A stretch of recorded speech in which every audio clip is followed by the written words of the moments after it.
Present Bollywood వాళ్ళు మన Telugu cinema కోసం దేనికోసమైనా ఎక్కువగా ఎదురు చూస్తున్నారా అంటే అది పుష్ప సీక్వెల్ కోసమే. Pushpa the rise super duper hit అయింది బాలీవుడ్ లో. కేవలం బాలీవుడ్ లోనే కాకుండా ప్రపంచ వ్యాప్తంగా క్రేజ్ తెచ్చుకుంది. పుష్ప సాంగ్స్ అవ్వచ్చు, పుష్ప మేనరిజమ్స్ అవ్వచ్చు, అన్ని కూడా సోషల్ మీడియాలో రచ్చరచ్చ చేసేసాయి. దీంతో సినిమా పైన హైప్ అన్నది భారీగా పెరిగిపోయింది. అదే లెవెల్లో సుకుమార్ కూడా పుష్ప 2ను చాలా జాగ్రత్తగా తీర్చిదిద్దుతున్నాడు.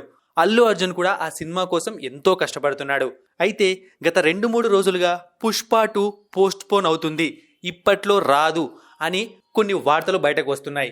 యాక్చువల్గా మేకర్స్ చెప్పిన దాని ప్రకారం అయితే పుష్ప 2 ఆగస్ట్ 15 ఇండిపెండెన్స్ డేకి రావడానికి రెడీగా ఉంది. అయితే ఎప్పుడైతే ఈ పోస్ట్ పోన్ రూమర్స్ బయటకు వచ్చాయో అల్లు అర్జున్ ఫ్యాన్స్ చాలా టెన్షన్ పడుతున్నారు. దానికి ఒక కారణం ఉంది. పుష్ప 2 ఆగస్ట్ 15 వస్తోంది.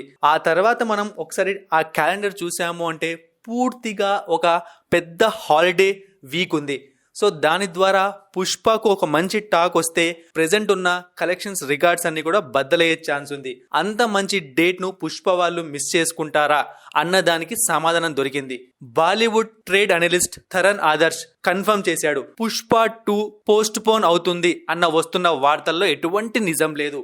పుష్ప 2 ఆగస్ట్ 15 ఇండిపెండెన్స్ డే రోజు ఖచ్చితంగా వచ్చి తీరుతుంది అని ఒక ట్వీట్ చేశాడు. అది మాత్రమే కాకుండా పుష్ప 2 సింగం అగైన్ తో పోటీ పడుతుందని చెప్పాడు. బాలీవుడ్ లో సింగం సిరీస్ కు ఒక ప్రత్యేకమైన ఫ్యాన్ ఫాలోయింగ్ ఉంది. అజయ్ దేవగన్ దాన్ని సెట్ చేశాడు. సో ఇప్పుడు అజయ్ దేవగన్ సింగం అగైన్ అనే సినిమాతో పుష్ప 2తో పోటీ పడడానికి వస్తున్నాడు. సో ఈ విధంగా ఆ 2 సినిమాలు ఖచ్చితంగా అదే డేట్ కి వస్తాయి అని చెప్పి తరణ్ ఆదర్శ్ తన ట్విట్టర్ అకౌంట్ ద్వారా తెలియజేశాడు.